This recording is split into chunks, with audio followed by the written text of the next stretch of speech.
Alrighty, we are live, I think. Hello, Looks like Noops. How are you? Good morning, or good afternoon, or good evening, or I guess where you is, it's almost nighttime. It is It's bright and early. The sun is just about up. It's 9 o'clock. I can see it coming through my little front door. It's very lovely. At least Mertens is hitting practice shots. Giorgi's hitting practice shots.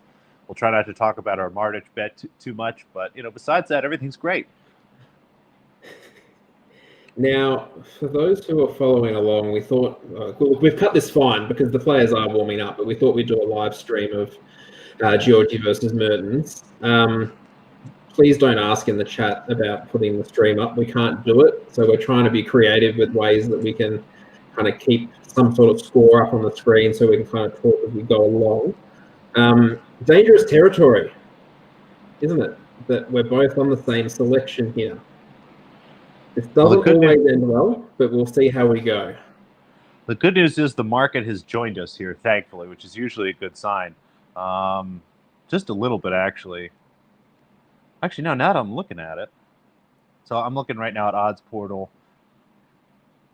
Actually, no, there's been a little support on Giorgi here at the end. So it looks like Mertens opened minus 120 or 1.83, if you will.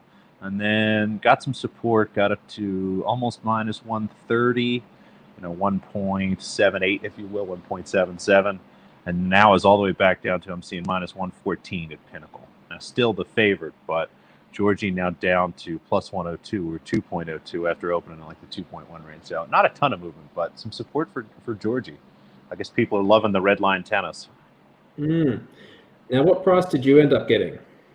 Let me go back and double check. I think I have something in like the evens range. Yeah. Maybe like plus 102, I think, is the number that sticks out in my head, but that was a while ago. So, yeah, I have it right around even. I think the price here at minus 115, honestly, I think there's still a little value on Mertens, but I'm just confused at this point. I mean, what would you make this price? Yeah, I have 3 units on at even, so at $2 or plus 100 or 1-to-1 or whatever you want to call it. We'll give every type of odds availability that's out there.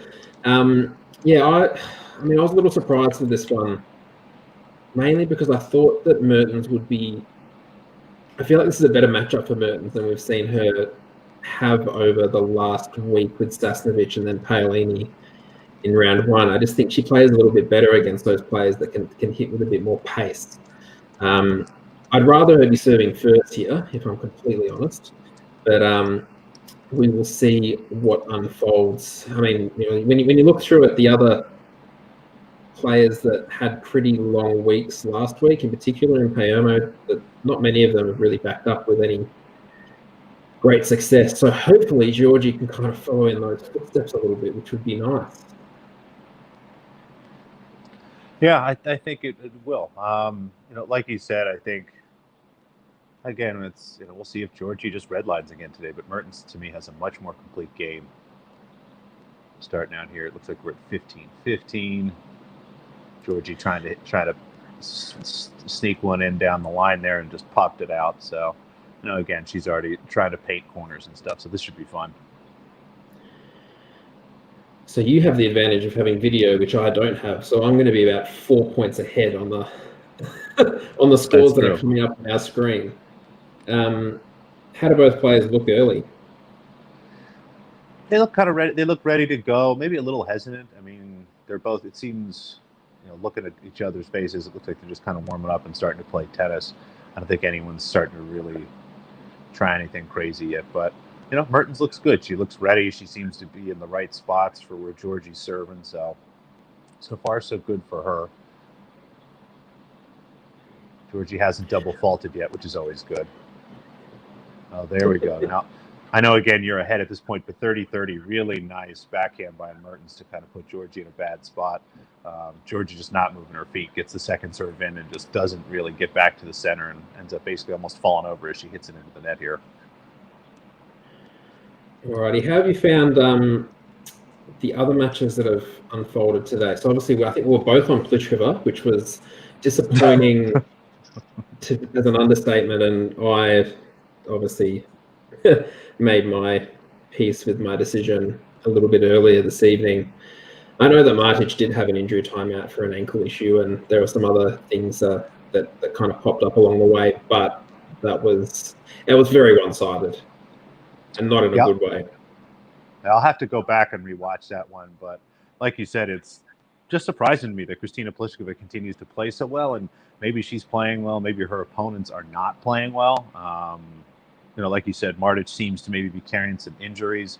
There was support on Martic again late, so that price opened relatively small, and people did support Martic. So, I don't think that there was anything necessarily that the market knew that you or I didn't. So, maybe she picked up something, or she's just not quite in 100% tennis shape yet. But disappointing from her. But congratulations, Kristina Pliskova. Yeah, definitely. And I think it's the other one is Anna Bogdan has gone through to the next round with Serenko pulling out with a rib issue, I think it was, before the match. So straight through for Bogdan, and she was obviously quite dominant over Storm Sanders yesterday. I think it was 6-1, 6-1. So she gets her free pass through to the quarterfinals. Yeah, it's good for her. I mean, just a funny player, someone that I don't necessarily have a great read on. I am surprised when I go back and look at some of her stats. She's very good on clay. I think of her more as a hardcourt player, frankly, but seems to be fine playing on clay. So I think that it'll be a very interesting match. Who has she got in the next round? I'm trying to pull that up. I think there's still a little bit to play out, isn't there, with some other matches. Okay, I know. So she's got Kristina Pliskova then. That's what I'm looking at right now. Kristina Pliskova, wow, a healthy favorite. I'm seeing minus 238, almost minus 240 at some places, and Bogdan almost plus 180. So a healthy underdog. Don't tell me that. Don't tell me that. Oh no! After everything I said today after the match, don't just spit out value on someone playing against Pliskova. Don't do it to me. I can't. Now, the disappointing part about being behind here, I'm looking at Love 30, and I'm looking down at Flash Score. So it looks like Mertens gets these next three serves. Kind of a lazy start for her. But let's see what she does to see if she locks in or Giorgi messes up. Great return by Giorgi. Yep, just blast the shot wide. Giorgi had that Love 30 point Giorgi should have won, but again, just missed her spot. So let's see if Mertens can find her serve. I think that's going to be a key thing with this match is that Mertens is going to need to acknowledge that there are going to be some points that she's just not going to win, that there are going to be runs that Giorgi is going to go on, as she always does, but that she needs to kind of ride out the storm when that does occur and make sure that Giorgi doesn't get on too much of a run too regularly in this match. I do feel like, and we've talked about this before on some of the streams we did earlier in the year, I feel like Giorgi is one of those players that do prefer when she is serving first. She does look a little bit freer when she's already held serve, and like you'd mentioned then that she was attacking a little bit on some of those returns, that she can just open up the shoulders a little bit instead of having to consistently play from behind. Yeah, Mertens here doing a good job of making her go wide. It seems like Mertens' plan here is to try to push her out towards the edges of the court. She's actually gotten her outside. Mertens has actually gotten Giorgi outside the doubles lines a couple times already. That was a nice serve. Finally got it in. Again, I can see that we're advantage here, but a couple nice points here for Mertens. So it looks like she's regaining control a little bit. Now, again, I know we go to deuce on this point, so let's see what kind of crazy shot is Giorgi about to hit. Yep, first serve right in the net. Mertens really has to get these first serves in. I think that if you're hitting kind of lazy second serves and just giving Giorgi time to unload on something, it's going to be really tough. Yeah, Giorgi way inside the baseline on the second serves. Oh, double fault. Not good. Now, how do you, I guess, what are your thoughts and I guess reflecting on the last week and a half? Is there anything in particular that's really stood out for you just in terms of just general play at the WTA level? I thought it's been okay. I think some players are maybe a little hesitant to get back into competitive shape. I think the biggest thing that we've noticed so far is players that have been playing in qualifying or have been playing in exhibitions seem to have a huge advantage over anyone that's coming back for the first time in February and March. And, I know that everyone, it's tennis, you could practice, but I think having that competitive edge, thinking dynamically, having somebody across the court that's really trying to beat you, is something that takes a little bit of getting back into shape, frankly. I mean, when I was playing basketball growing up, you come back from an injury, you got to play yourself back into basketball shape, no matter how much rehab or training you did beforehand. And I think tennis probably has some of that. So you've seen quite a bit of that. I think that's part of the reason that Giorgi's, been so good, frankly. She played last week. She got a bunch of tennis in. Mertens had a short week last week. So let's see if she can get herself in. Ooh, great return by Giorgi. It certainly was quite a short week. I think for Mertens last week, what was it, 2 sets? Yeah. I think it was straight in and straight out to Sasnovich. So it looks like she's in a little bit of trouble here early on her serve with a break point opportunity for Giorgi. Yeah, look, obviously it's tricky with what we're looking at the moment with a lot of these matches. We're getting players who are, normally when you get to the middle of August, you've got people who've been playing for 6 months, and you can kind of, you've got some solid form lines, particularly through the US hard court, through that clay season. Now we're kind of going off just exhibitions, and perhaps starting to think about also when the men come back in a couple of weeks, it seems like a lot of players who, even any match last week has been, I guess, a good sighter, and as you said, kind of getting that competitive feel back for how things are shaping up for players. So, in hindsight for me, I backed Sevastova yesterday against Bagu, and on reflection, I probably didn't I didn't take into enough consideration just the match that Bagu had last week against Siegmund, and how much that would benefit her compared to Sevastova, who's just played the one lot of exhibitions, albeit successful. I'm wondering if perhaps having misread that benefit of just having that, even just that one match last week from Bagu, and whether that played a bigger role than I perhaps thought. Yeah, it's something that you really have to be careful. I wrote about it last week in my preview. Didn't get a chance to do it this week, but I know we've talked about it on the podcast a lot. You really, really have to be careful and make sure that, if you've got somebody that hasn't been playing, you're not betting on them against somebody that played last week, competitively. Just saw the 2 points here for Giorgi to break. Mertens, again, really struggling on serve. And Giorgi, she's a good 2 steps inside the baseline on these second serves. So she is just standing up and waiting to hammer that ball as quickly as she can back. And that's the thing, when you look at this early, we're only in the 3rd game, but Giorgi is putting 78% of her first serves in. Mertens only able to get 4 out of 10 in that first service game. So, she is going to be on the back foot there from the outset. Giorgi is one of the most aggressive returns of serve that is going to come and go a little bit, but it's going to be tough if she gets on a little hot streak. Hey, we'll see here. It looks like so we're back to 30-30, but Mertens putting a little pressure on her early. But Giorgi has a nice serve. If she's getting her serve in, 30-30 is no problem for her. So we'll see how this one pans out here, whether Giorgi can consolidate or not. Now we might have another guest on in a little bit. I don't know if he is listening or not. We may get the dulcet tones of Spread coming on to say hello. I don't know if he's in the stream or not. I think he's obviously just waking up on your side of the world. It's not 25 past 11 at night over there like it is here. Now, it's real early where he is. The sun is actually still rising where he is. It's about 6 in the morning. It's about 6:30 in the morning there. So he's getting up. He's apparently making coffee, which is odd. I thought Spread was a rock star and Gatorade guy, but maybe living a little bit cleaner life these days. Now, I guess one question I have for you that, a little bit off topic from tennis, but obviously yourself and Spread in particular cover the NBA in a fair amount of detail. How's all that going on in the bubble over there? The bubble's been great. The last couple days have been a little wonky. For those of you who don't know, the NBA put themselves basically in, not an actual bubble, but a fairly quarantined area with pretty good lockdown procedures. They've been really tough on players that have been leaving. Like in one of the first couple days, I think it was Rashawn Holmes, went just outside the parameters to pick up some food, and they wouldn't let him back in. Really impressive work by the NBA locking all that stuff down. But so what they've done is they took 22 teams, put them in there, and they're playing a little 8-game regular season before the playoffs. Some of the games have been really good. The last few days have been wonky as teams are starting to lock into their playoff positions.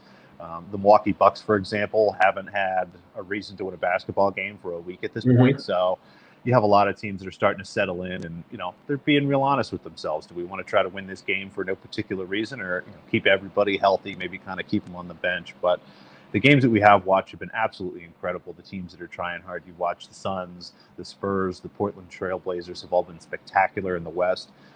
They've run down the Memphis Grizzlies now, who can't seem to do anything anymore after having a really promising season, being a team that I was excited about. Going to the playoffs, not beating the Lakers and the Clippers. I mean, at the end of the day, none of those teams are going to beat an LA team in a first-round 7-game series, but they're fun to watch. So it's been really good, and we've done pretty well betting in it. Some of the lines have been really soft. It looks like the market has been slow to react to maybe some of the possible injury stuff. So good basketball, made a little bit of money, not too bad. I think you've got involved. Your Miami Heat have looked pretty good. Yeah, I have. Or I've never really put it up on Twitter, but yes, I am pretty heavily into the NBA. I'm a Miami Heat fan. It's obviously there was a solid period there where I had to go through the being labelled a bandwagon supporter, but I was a bandwagon supporter from when Dwayne Wade and Shaq were running up and down the court together. So I was different bandwagon. I had to go through a lot of very average play and a lot of Michael Beasley before that's right. Bosch and LeBron came along. So yeah, I had to go through the Beasley years. So I think this season for them has probably been the most enjoyable season I've had watching them.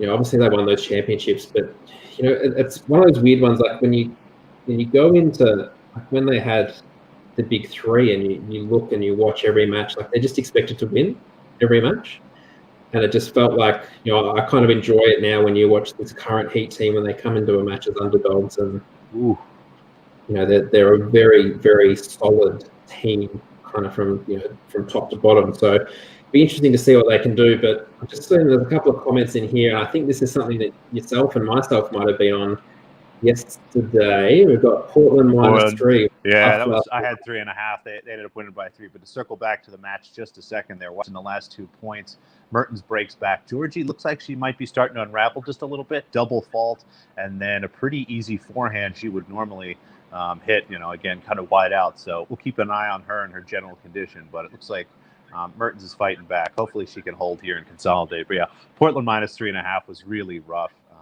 They were up by 5 or 6 pretty much most of the end, and had some missed free throws and some missed opportunities. And it was one of those games where normally when you have 3.5 or 4, you're relying on some late free throws, but the game was so close that instead of there being fouling and free throws, there were just kind of some quick last second shots. So yeah, Portland -3.5 was tough, but overall, what else? I'm trying to think what else we had yesterday. San Antonio, was it San Antonio? Yeah, I think it was San Antonio -3. So that one was pretty easy. Maybe should have sold some points there. But yeah, Portland's been tough. I had the team total on them 2 games before that. I had the team total over 117.5 with maybe 2 minutes left, really. They had 117 points. Dame Lillard goes to the line. He's an 88% free throw shooter. Misses both. They go back down the court. There's another miss. Right at the end of the game, they throw up a prayer, basically. It's totally pointless. They're going to lose the game, but it goes in. They put 120 on the scoreboard. I hit refresh, and it drops back down to 117 because it didn't count. Unlucky. It's been tough. Alrighty, so if we just have a quick look back, so obviously you said that Giorgi did struggle a bit later in that service game, in that third game. So that first serve percentage did drop from 78 back to 64. Obviously this is early, so this is going to fluctuate a little bit. So it'd be good to see, Mertens has been able to get a couple of first serves in this game now to bump that back up to 54% and has the 30-15, which is good to see. If Giorgi, I mean, it's one of those things, particularly with players such as Giorgi, that if she's going to serve 75% of her first serves in for the match, then fair play to her, well done, and she's going to be incredibly tough to beat. But I'm pretty comfortable accepting that if it were to occur. But we'll see what unfolds over the next couple of hours. Now we've got a couple of questions in here. We'll start with the specific tennis one, because since we're talking about tennis. So we've got Hot Dog Buck, who says, curious your thoughts on Bouchard versus Zidansek tomorrow. Bouchard looked good in her round 1 match. This is going to be a really interesting match because this is a player that I didn't expect to be great on clay against a player that is normally very good on clay, but it's been disappointing. We had, I think everybody on the podcast, the Network podcast, had a Zidansek outright last week. I'm sure Jorge took one this week just because that's who he is as a person. I don't know if he tweeted it out or not, but just really disappointing. She seems to struggle in these matches. I mean, it took her 3 sets to beat Siniakova yesterday. Not that Siniakova isn't very good, but Zidansek should be able to, lock herself in and take care of that in 2 sets instead of, making that a real sweat. Jeannie looked really good in World Team Tennis. I know that is a much shorter format. It's hard courts. It's different, but she got an opportunity to play on a team that ended up finishing second. They had a pretty brutal loss in the finals, but got to learn basically how to play doubles with Bethany Maddox-Sands. Spent a lot of time, I think, practicing with Brandon Nakashima, a really good younger men's player. Just a really solid team that she got a chance to be on and play competitively in. Looked good last week. I thought played well. Let me see. I'm trying to remember if she won 1 or 2 matches last week, but really surprised me again. We're again Zidansek hasn't looked as good as maybe we've expected her to be. Looking to see if we have a line there. But what are your expectations in that match? I am, and I tweeted this out the other night, I'm fascinated to see what happens with Bouchard and Renee Stubbs as coach. I think it's nice to see, I think there's obviously potential there with Bouchard. We've seen it before. She's obviously had a lull. I'm just fascinated to see where this can go, but I'm also wary that I'm probably going to be sitting out of a lot of matches in the first place just to kind of let it start to take shape. That is a fascinating match, and it's actually going to be a really good test for Bouchard to see where she's at, because as we know, Zidansek isn't going to give a lot to her for free. It's going to really come down to how well that she's striking the ball. Let me just see if we can bring, I think spread might not be too far away. There may be some minor teething issues while we figure out how to get the 3 onto the screen at the same time, but we'll work through that. And just to correct myself, Jeannie actually looks like didn't play last week, but played Kudermetova in the first round here and absolutely whipped her. Kudermetova, somebody I had an outright here. Again, shame on me for betting on somebody who hasn't been playing, but she was like 66-1 and just a really nice draw. And I'm a sucker, so we move on. Zidansek lost in the first round last week. She was actually one of the people that got run over by a qualifier. Dodan took her out in 3 sets in the first round there. So, again, another 3-setter actually won against Zidansek. So, we'll see. I mean, like you said, Jeannie's got a new coach. Stubbs is one of, if not the best tennis coach. It gets to be indistinguishable at a certain point, but really good. And Jeannie, when she's locked in, really talented. I mean, physically, she's long. She moves well. She has a nice serve when her timing is in. Can generate a decent amount of power on the ball. Is a fairly intelligent player, too. I thought that watching her play doubles with Bethany Maddox-Sands a lot, she made a lot of really nice, intelligent plays. So, I think she's going to come out and play a nice, honest match. I'm looking at the pricing here. I'm seeing plus 120 for Bouchard, minus 155 for Zidansek. That feels about right. What do you think? Yeah, look, I think that's probably about right. And the scoreboard did flatter Bouchard a little bit. I think in most of her service games in the first set from memory, I think she had to save at least 1 break point. Although it was quite one-sided, that first set was fine margins, as fine margins can be when it was a bagel, I think, from memory. But as I said, it'll be a good test of where she's at, and if we think that Bouchard's able to play some long periods of some pretty quality tennis there, perhaps looking at maybe a total there going over might be a way to attack that one, but it'll be interesting to see. I don't even know what time of the day that one will be set to play. Let me see if they have the schedule up for tomorrow. It looks like no, they just have everything listed at 5 in the morning, so they haven't put out an actual order of play. I think you're right. Time of day will be interesting there. I think you're right. An over is an interesting look there. Definitely maybe an over 2.5 sets look. Looking here in the chat of the Periscope, looks like there's some support for Jeannie. Gene the Degen looks like he's grabbing her at plus 120. Looks like Hot Dog Buck is in as well. So, yeah, I mean, the support for Genie makes sense. He's playing well. I mean, looked great yesterday. Just be careful, make sure that you're not making that judgment based on that one match. Again, Kudermetova hadn't played since February or early March.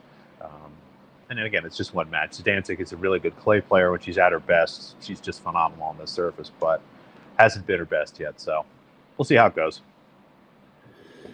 Alrighty, now bear with me for a second. I might see if we can get spread in here. Let's see how this works, because this is a little bit differently to how we've done it in the past. I'll see if we can jump them in. Testing 1, 2, 3. Hello. Good morning, guys. How we doing? Oh, look at that. He's nice and stacked. Good morning, Spread. Yeah, I'm ready to go. How's your guys' morning going so far? Other than our little. You're in Prague. Yeah, you like that? On location. How did you get all the way to Prague? How did I bring my cat with me is the real question. There you go. I like that. Yeah. Oh, there's extra room on planes. I'm sure they'll let anything on. Yeah, I know, huh? So how are you guys doing? I know it's not morning for Steve, but it's pretty early for me over here. How's everyone going today? It's been a long day. Yeah. It's never good when your day starts off with Pliskova running over Martic in straight sets, but what can you do? You can just take stock of that and move on to the next one. I was actually really, really keen to see how Bogdan Serenko was going to unfold, and I was actually probably almost had that slated as my most interesting match for today. So I'm really disappointed that that one hasn't actually eventuated. But this is still a pretty good second pick in terms of Giorgi and Mertens, which is, it's been going for 26 minutes and we're only at 2-2 in the first set. So it looks like we could be in for a bit of a long match. Yeah, it looks like it. And I think that favors Mertens just with her consistency. I think, for Giorgi, she wants to get in there, bash winners, and get home. I think the longer the match goes, it favors the more experienced player. But just turning it on, so you guys would have a little more insight than me. Look, I think when and looking at Giorgi as well, and Luce and I were talking about this a little bit earlier, when you've got some players. Obviously, Giorgi had a longer week last week, and I don't think anyone who went further than her is still left in this particular tournament. But she had a 3-set match. I think she had a 3rd-set tiebreak yesterday against Kostyuk as well. So hopefully the legs are a little bit tired, and that might favour Mertens a bit. But it is certainly very, very close here to begin with. So I know you guys went over this already, but real quick, I'd love to hear your thoughts on the Martic upset. Was that we need to up Chris Pliss in our rankings, or do you think Mertens was hurting from that shoulder? I mean, Martic, yeah. Well, Martic, I think it was early in the second set, rolled her ankle as well, so had a medical timeout for that. The first set got away from her very, very quickly. I think she was broken instantly, and then I think Pliskova dug herself out of a 15-40 hole to get 3-love, and from there it was kind of one-way traffic. And when Pliskova gets that break up, that she kind of really opens up the shoulders and plays a little bit more relaxed. I think that was probably part of that first set, 6-1. The second set was close, but Martic never really looked to be able to assert authority and get really clear scoreboard pressure, I guess, on Pliskova. So she kind of run away from there. But we were talking a little bit before that Bogdan is now quite a heavy underdog by the sounds of things against Pliskova in the next round. Yeah, I think Spread could kind of answer your question. Like most things, it's a little in between. I mean, Martic obviously coming in with a little bit of a shoulder injury, rolls her ankle. That's obviously really tough. But Pliskova's serving really well right now. You start to go back and look at some of the numbers. Let me pull up from that match. But if I remember early, she did a good job getting her first serve in. And when you're doing that, especially on the women's side, you can be really tough to beat. So it's we probably maybe need to give Pliskova a little more respect than possibly we have, but I think the Martic injury is maybe more the story there. Yeah, I mean, Kristina Pliskova won 86% of first serve points. Wow. Just absolutely stellar. And even 68% of second serve points. So doing really well on serve. That's just a tough day. Looking to see now on return. Yeah, I mean, only 3 break points generated for Bartic. That's a really low number for her. So Now, we talked a little bit before about this match and Giorgi's first serve percentage. So again, she's back up sitting at 70%, winning 2/3 of points on that first serve. But if you look at the second serve points won, currently 2 for 9, that's going to be really key as to whether Mertens can make the most of service games where Giorgi perhaps loses her first serve there for a couple of minutes. And I think that's going to be a really key thing here, as we're still on serve in the first set, but Giorgi has the 3-2 advantage.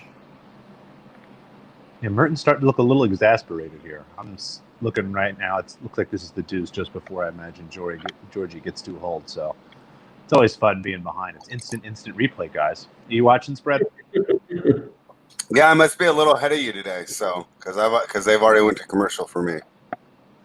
Yeah. This is the fun of being on Tennis Channel Plus. Oh, you're on TC Plus, yeah. Okay, so I'm going through my satellite dish on this one, but yeah, the streaming is always a couple points behind, which can get frustrating if you're trying to live bet the match.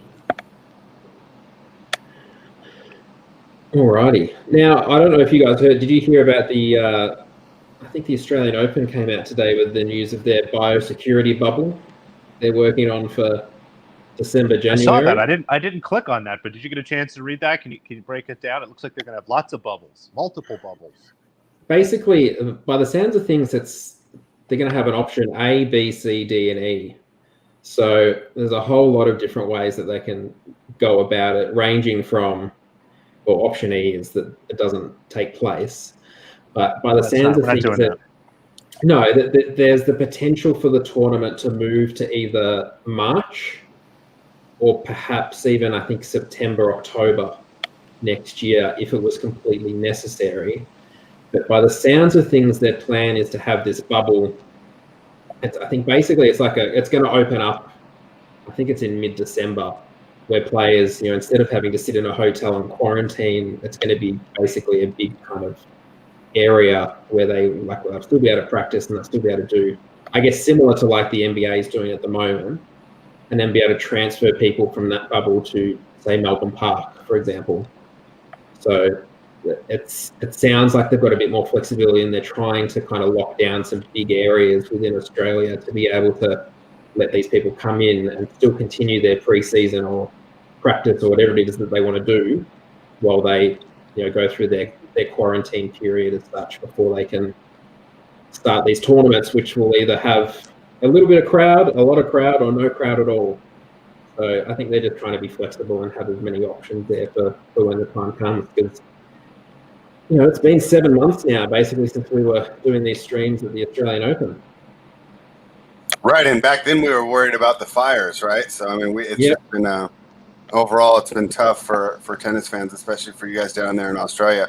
I would just say that the NBA bubble is almost like a model of how you should attack this. I mean, really, they've had about as good as results as you could hope for. But we haven't had any, positive tests take out a player who's currently in the bubble. And they've been able to go pretty much without a hitch. You look at Major League Baseball trying to move around, and they've had some issues. Now they're soldiering through, but it seems like the bubble is an effective plan. So, Major League Soccer also did an effective one down there. Yeah, Major League Soccer had a great success with the bubble. Yeah. So. And I guess a lot of people and a lot of tournaments are probably going to be very keenly keeping an eye on New York over the next couple of weeks as to how that's all going to play out with Cincinnati/Flushing Meadows and then the US Open. I guess, thinking about it and thinking about obviously the rules and regulations that, are we going to see players accidentally make mistakes here in terms of, where they do and don't go and perhaps, put their positions in Grand Slams in jeopardy? Yeah, I mean, that's obviously going to be an issue. We had the controversy earlier with the tour that Novak did, the exhibition, and how they kind of flaunted the rules there. And then, of course, that led to some bad press because when people were catching it, and then there's the videos of the real fun party they were having, it's not a good look. But maybe that will serve as a warning to players, and they'll take it a little more seriously. Assuming it does go off with the hitch, how do you think that the smaller field is going to impact everything? Or not the smaller field, but you know what I'm saying, right? The lack of top players. I think. I mean, we're still going to see quality tennis. I think that's what we're going to see at the end of the day. And I'm almost more. I'm not so much fascinated by, I guess, those players who won't be there. I think what intrigues me most is those players that, and I'll put Novak Djokovic in the category as kind of the key one because Kyrgios and Monfils aren't there. Players who feed off crowds, and players who use crowds either for their advantage in some capacity. How they're going to go, how Novak's going to go playing in an empty Flushing Meadows, in an empty Arthur Ashe Stadium, and I think that is something that we probably need to take into consideration, but we just don't know. I mean, outside of Challenger tournaments where they haven't had big crowds, we just don't know how some people are going to respond to it. But it will be interesting to see how these players go without that feedback and adulation from the crowd, particularly big players who are used to playing in front of 5,000-10,000 fans when they step onto the court. It's going to be tough for a lot of guys. I think you're right. You make a great point, and maybe even to step back a little bit. There's two funky things that are going on with this. That one makes me feel a little bit better, and the other one actually concerns me a little.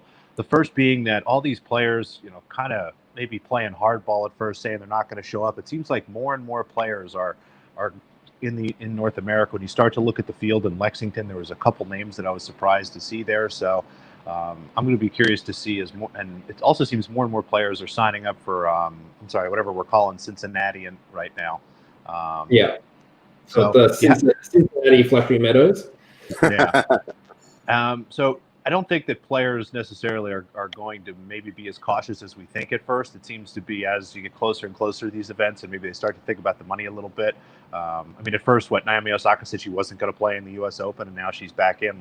So, I'm not too worried about that. But the thing that does worry is I think there were some whispers around some of the top players getting together and talking about whether or not they would play these tournaments based on what some of the rules were in terms of quarantine and stuff like that. So if we're going to enter some sort of situation where tennis this is the worst part, right? This is one of the worst parts about tennis not having one unifying body. Every Grand Slam gets to do basically whatever they want. The individual tournaments are sort of tied together, but there's a lot of flexibility there.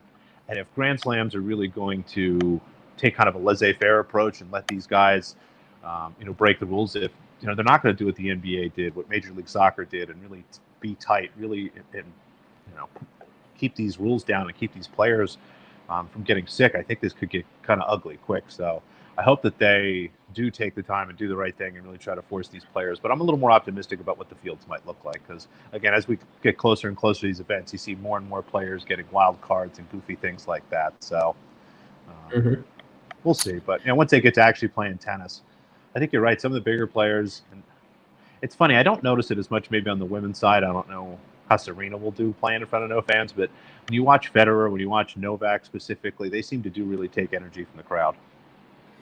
Yeah. Have you guys noticed so far in the WTA any female players that you seem to feed off the crowd that might be playing differently? Because I'll be honest, I haven't really noticed the lack of crowd so far. Now, maybe it is because these are smaller events and a lot of times there's not much of a crowd to begin with. But have you noticed any of the players that we've seen in the past week or this week that are affected by the lack of crowd? It might have helped Giorgi not to have a crowd in Palermo. Look, I haven't noticed anything specifically, but I guess it's something to consider as well for a lot of these players, and you see it through. I think the ATP's done a really good job of spreading out the prize money on offer for a lot of the tournaments that are coming up is that there are a lot of players here who are obviously coming for, in some instances they, for lack of a better term, need the money in regard, but there are other players who are going and trying to earn these points. But it's worth acknowledging in a lot of these tournaments, and you look to the US Open, that some people can make some genuine improvement to their rankings. Dominic Thiem, for example, lost in the first round for the US Open last year, so he's basically got a free hit at trying to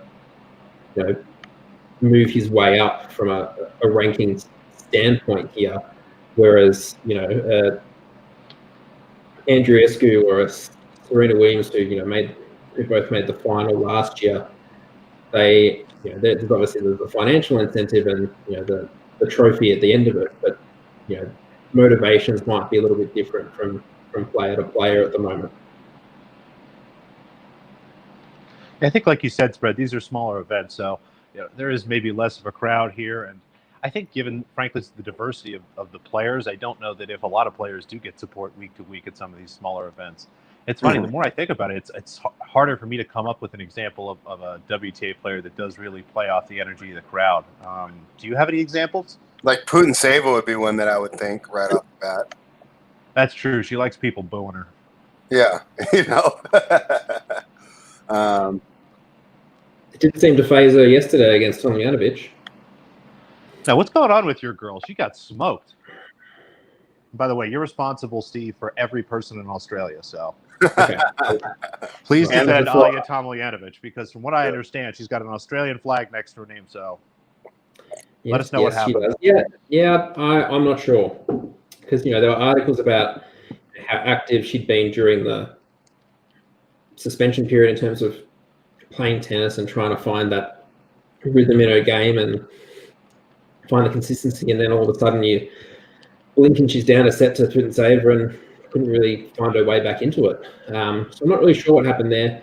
I really didn't think the Lexington conditions were really going to favour Putin-Sava more than Tomljanovic. I know they've both done a bit of training in humid and hot conditions, so that didn't seem to, well, in my opinion, I didn't think that favoured one more than the other, but it certainly was pretty one-sided.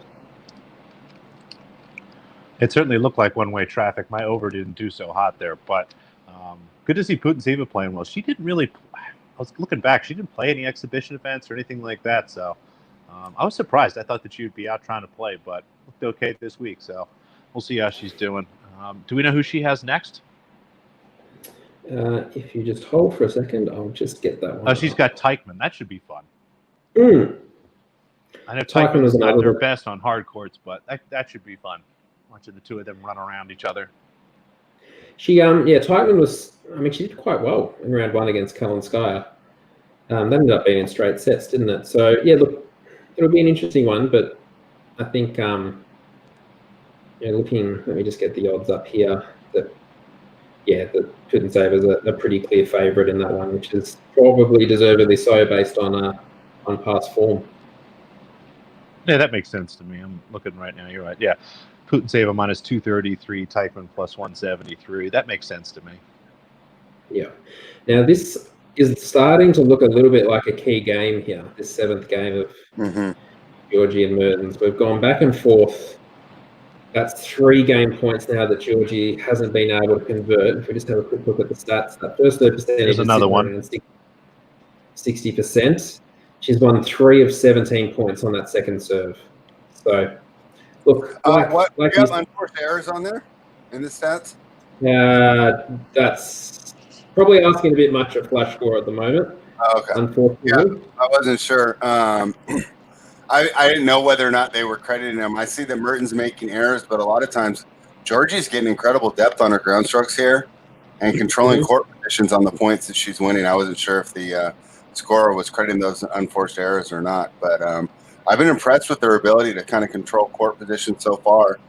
But then, of course, she's still prone to mistakes. So as I see her net drive volley that would drive her insane. Well, he has Mertens, so he'd be happy. I'm with you, Fred. I've really enjoyed Giorgi attacking, and it does seem to be a dichotomy in what each player wants the other one to do. I mean, Giorgi seems to want to go right up the middle, and Mertens is doing everything she can, it seems, to make her go left and right and get her, again, outside the doubles lines whenever she can. Right, and usually Mertens has very good depth on her ground strokes and is able to play that court position game well, but I think Giorgi's pace is keeping her from getting, the kind of the game that they want as far as their positions behind the baseline. So I think that's impressive to Giorgi and kind of, shows how much power she can generate out of that small frame. Yeah, some of the points on Mertens' second serve have been wild spread. I mean, Giorgi's like a good 2-3 steps inside the baseline. So yeah, really trying aggressive. to get right on top of the ball. Let's see here. A couple nice points from Mertens. Yeah, I mean, Giorgi definitely has a fun style to watch. It can just get ugly when she's finally saw that fine volley. That was sad. But today she's playing well. So, I mean, this is great for us to sit here and hang out and watch because we're getting the good Giorgi. Unfortunately, Steve can't watch. So if anybody on here has a good stream, I saw him talking here has a good stream to share. Has a good stream to share. Send it over to Ace, folks. He's having trouble. I can't watch it on Bet365. He doesn't have Tennis Channel Plus or whatever, so I can't send him my login. Poor guy. I was going to send it to him, but it won't even let you use it over there, right? Like you have to VPN it. Yeah, look. If it's probably something I could figure out my way around on a little bit more notice, but look, I'm happy to kind of set this up how it is at the moment as we go to a sixth juice, is it? I think we've got here. So look, 45 minutes at 3-all. I'm happy to kind of keep it up here with this score and let you guys kind of give a little bit more analysis as to kind of what's going on within the match. I do have a question for the two of you though. What did you think? Now, this is something I probably should wait for Jorge to come on, but if he's in the stream, Jorge can answer to this as well. Venus Williams, what did you think of her new service action? Now, I am completely unaware of this. No, well, why on earth would anybody watch Venus Williams play Victoria Azarenka? Now, what's she doing? What do you mean? That was a great throwback. Well, yeah, like 10 years ago. I was actually surprised. Who changes their motion this late in the career, right? I mean, it's just you would think at this point. Pull this up. Let me see if I can get a video replaying this. Go ahead. Yeah, I'm just surprised at this point in her career that she would change, and I think it really just shows how much she loves tennis if she's taking the time, because to rework your service motion at this age, I mean, it seems to be like a very paramount task. So I'm really curious as to why she went for it, because I didn't think she was serving that bad last year. I thought her problems in her game came from her inconsistencies on her ground strokes and, her basically inability to stay in rallies with some of these younger players that hit so hard. What did you think? I think so. I caught her live against Coco in Melbourne, and it looked like, and it looks like what she's gone to with that service action is something that's a little bit less. It's putting less strain on her body, and she just looks more comfortable with it. I think with her service action, how it was, it's such a high ball toss. I think she really, it had the potential to kind of it reminded me a little bit of like Anna Ivanovic through that period where she really lost her second serve and the ball toss. And I think, in a similar way to some of some of these other players that are getting towards the end stage of their career, to be able to find anything that they can to help, I guess, reduce the load on the body is going to be a good thing. But, obviously it's a very small sample size we have at the moment, but it'll be interesting to see how she goes against Serena in the next round. So I'm watching it now, Steve. I actually just I watched the first service game of hers. It's really interesting. You're right. The ball toss is very low. She's not extending all the way up with her arm at all. It's almost like a half a serve, kind of. It's maybe a little fuller than that, but yeah, not kind of like reaching up as she normally would. It's just this really tight, kind of right back behind her head. I think you're right. This is maybe something she's looking to have less shoulder strain, or maybe it's an elbow thing. I'm not sure, but And the way she kind of unwinds too, she kind of comes like back around instead of up and over. That's really interesting. Now, I'll just pop this comment up here. Dan Tiega, you're saying what we're all thinking. It would be great if. Steve, how much do you think this game matters? I mean, is this pretty much they're playing for the set right now? I mean, is this mentally crushing to whoever loses this game? Because sometimes I get these feelings during the marathon games. Yeah. I would say that this is probably it's probably a bigger service game for Giorgi, to be honest. And like we talked about a little bit earlier, I think we all felt that the longer this match goes, the more it favors Mertens. And if she were able to figure out a way to get this break here, it would just put a little bit more pressure onto Giorgi, and particularly having had a number of game points in this set, and it looks like Mertens has just broken there for 4-3. It'll just make Giorgi think about it a little bit more. And look, at the moment, that's basically all we want. Is we want Giorgi to be thinking about tennis, because we know outside of the tennis court she doesn't think about tennis much. Yeah, and I wonder if she even thinks about it on the court. I wonder sometimes if she even feels pressure, because at times I question how much her results mean to her. She's not a player that really looks distraught after losses like some other players where, I mean, there's some press conferences I've watched with losing players that are almost painful for me, because I can feel the emotion coming through the screen. I've never felt that watching a Giorgi press conference. I can say that for sure. I think she just doesn't. I think, and how I interpret her interviews when you hear her talk about tennis, I think she likes the sport and she enjoys playing it. She just doesn't care for following the rest of the tour. Like I don't think she doesn't strike me as that person who will sit down and watch, the Women's Australian Open final, for example.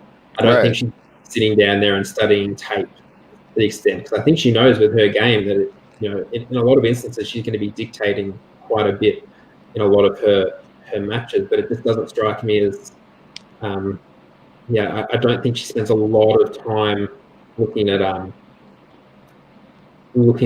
rest of the tour. And I think she said in the past that her favorite players are men's tennis players, because she only watches men's tennis. That comment that brings me to an interesting point that I don't know if you heard after qualifying. So Kostyuk beats Storm Sanders in it was the final round of qualifying. So it was 6-love, which kind of doesn't add a lot of weight to my argument with this. But when she did her interview after the match, she said she had no idea about how Sanders played or her style or anything. Does that surprise you, considering that there's footage out there of these players? Like, if you're wanting to, go into a match with the best possible chance of winning, you'd think that there would be someone in the team there that would invest a little bit of time into perhaps looking at the opponent. I mean, obviously, yeah. I mean, I can't, unless there's a player that for whatever reason performs worse with specific instructions. Really surprising to me at this level that they wouldn't do that. And I was actually going to bring that question back to Giorgi, kind of ignoring the tape. Do you think that's a major hindrance to her ability to get in the top 10, or do you just think that because her game is just, grip it and rip it, that it doesn't really matter and she can kind of get away with ignoring tape study of the other players? I think the latter point you made is pretty correct. Based on the style that she plays, and again, not that tape study would be good for her, and not that she couldn't adapt her game, but she really seems to be interested in playing one kind of tennis match. So she's just going to keep playing that tennis match, I think. I can't ever see her. Again, we just talked about Venus Williams at 40 years old, probably one of the best women's tennis players of all time, decided to change her serve. Right. I don't see Giorgi ever doing anything like that. What do you think, Steve? No, Steve jumped off for a second. It's me and you here. I'm sure he'll pop back up. But yeah, I think spread.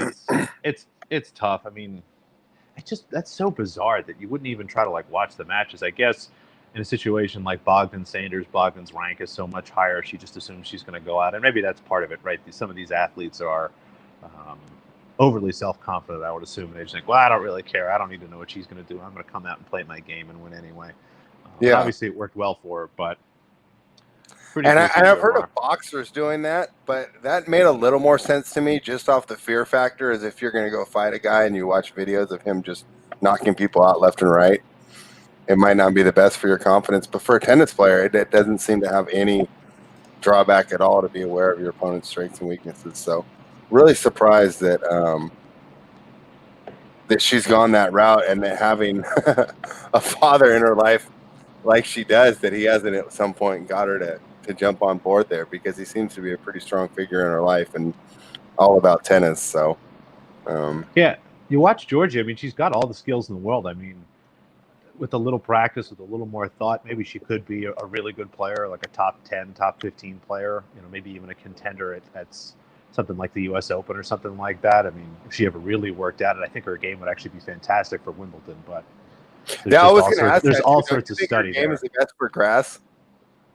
Yeah, but I think, like we just talked about, you need to study a lot on grass. I think you look at somebody like Stritzova, who won her quarter last year. I mean, she doesn't have a lot of power, but she's just a brilliant player, and I think she spends a lot of time knowing what players are going to do. But Steve's back.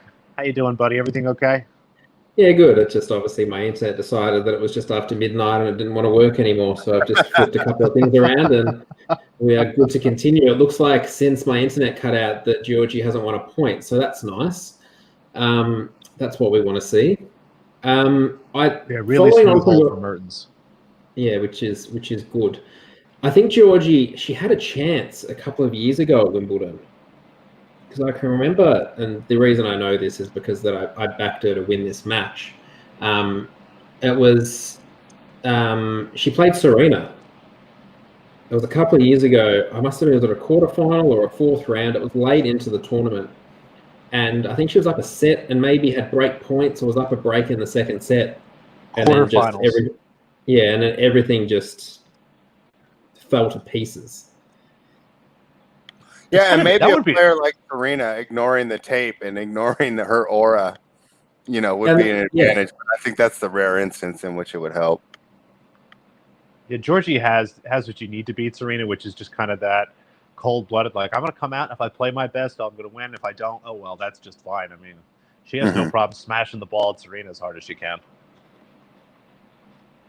Now, I was pulling up some of the stuff. It looks like Mertens held pretty easily. How many times do you guys think Serena and Venus have played tennis against each other at the WTA level? I would guess like 27. When was the first time? Actually, I'll ask that. Can you guys think of when the first time they played? It was a very long time ago. Like 2000. No, it might even be earlier. Maybe 2001. 1998. I was thinking it was in the 90s. It might have been in the 90s. Dang it. 1998. They played at the Australian Open. Venus won 7-6, 6-1. It looks like they played about 30 times. Serena, the victor. How many times do you think Serena has beat Venus? Adding the 21. 30. No, less than that. 18. So it looks like, 18 is pretty good. I think I got 19, actually, as I'm counting up here quickly. Now, this one's a lot more fun. Let me just filter on this so I can do this exactly correct. How many Grand Slam finals have they played in? Ooh, I would say 5. 7. Wow, that's impressive right there. I'm looking here. They played back-to-back Wimbledon finals, 08, 09. In 2003, they played the final at Wimbledon and Australian Open. In 2002, they played the final in 3 of the 4 Grand Slams. Can you pick the one Grand Slam in 2002 that wasn't Venus Serena? French. Nope. Steve, do you know? Wimbledon? Steve's not bad. God, you're just not paying. Oh, the Australian Open, Steve. Jesus. Come on. Well, see, Spread's probably more likely to remember that. I was 11. Yeah. Do you think maybe that when I said, gee, Steve, do you know? And then made a face, that maybe I was kind of trying to give you the answer? Gee, I don't know. I just thought you assumed that I had some sort of knowledge on tennis. In general, I mean, Yeah. I know that you're a big NBA guy now. You're the Miami Heat, expert, but we are talking about tennis today. That's okay. I'll allow it. Because I did see a tweet somewhere today that there was a number of players in the top 10, is it, or top 20 that weren't born when Venus first played Serena on the tour. When you go back you look at it, 22 years or whatever. So anyone under 22? Yeah, no, anyone under 32 spread. 22. Yeah, I was like, I'm not that old. Oh, no, not that. Never mind. Sorry. No, that was bad. That was my fault. Yeah, so all the she wasn't alive. I'm trying to think of some of the younger players. Coco Gauff, not alive. She had a nice little video yesterday, Coco, where someone jumped on her stream and said that they could beat her just because she's a girl. And she went off. And I was actually very impressed. For a 15-year-old, she's very well spoken. It was pretty cool. Her. That stuff is such garbage to me. Yeah. All right. 5-4. Serving for the first set. Come on, Elise. This is where it gets tough. There's part of me that wants to live bet Giorgi to win the set 7-5. Really? See, I like Elise's spot here. I think that just the increased match play, I think I just trust her mentally a little more to get it done. But no, I agree. I expect Mertens to hold here. I love first set 7. I love set 7-5s in the WTA. I feel like it just never goes to tiebreakers, so it always has a little advantage. It's like 8.5 to 1 for Giorgi to win the set 7-5. I don't love that number, but something interesting if you're looking for a little. Yeah, I guess if you don't only need to hit it at like a 17% clip to be profitable, that's not really a bad look. No, it's pretty close. I would want something closer, like 10 to 1, but 850 is not the worst number in the entire world. Again, if you're looking for a little sweat here, but who knows? It might already be over. Oh, no, it's not. It's hard to tell. It most certainly is not over at love 15. That's good. Yeah, and that was another point where Giorgi attacked the second serve, allowed to get court position the whole point, and it's almost kind of predictable. If you can see where they're standing on the baselines in each point, you can tell who's more likely to win the point, because when Giorgi's been able to move in and attack and keep Elise behind the baseline, she's been pretty successful. And I see on the screen right now it's 15-5 on winners. Hoping they give me an unforced error count, but I haven't seen it yet. It's a fall. I guess it was like let. That's good. I'm on the instant replay, so I'm going to watch Giorgi win this first point. Let's see what she does. All right. Mertens, no, can't get the first serve in. She's just had so much trouble in the second serve. Let's see where Giorgi's standing. So Mertens is, that first serve percentage is sitting at 50%. She's only won 43% behind her second serve for the whole set so far. So it's not fantastic reading. What is the WTA average on second serve points? It's pretty low, isn't it? Yes. I wouldn't have the number off the top of my head. Like I would guess begin to answer that. Between like 55 and 60, guessing. I would have dropped it lower than that. Oh, really? Wow. Okay. I'd have low 50s, even edging towards maybe high 40s. Okay. That's kind of where I was, Steve. And again, it's not something I track, but like you said, just from opening it up and looking at it, I think somewhere plus or minus 50% is pretty good. I mean, if you think of how many sets over the last 10 days, Noops has nearly thought that there was going to be 12 breaks of serve. That is true. It's been so close. There's been like 3 in the last week. Like it happens like once a month. It's sort of close. And I'm going to be honest, I didn't know it was happening. All I got was a notification that Vinny tagged me and said, "How mad are you at Sasnovich?" And I didn't have to look. I just knew what happened. You knew. Oh my God. I knew that she held like a jerk. Someday it will happen, folks. Someday we will get 12 breaks in a set, and I will be there, and it will be glorious. Because we got a question. Oh, go ahead. I want to say it's been about 8 years since it happened, wasn't it? I remember looking it up the other day. Yeah, I think you showed us when it was, and I didn't remember that. Who was it? It was Panetta versus. It wasn't Irani, was it? That would make sense to me. I'm starting to worry. Yeah, I mean, then- Suarez Navarro is leaving the tour, so that's one less player that really helps us out. I think Dash is going to help you on that one.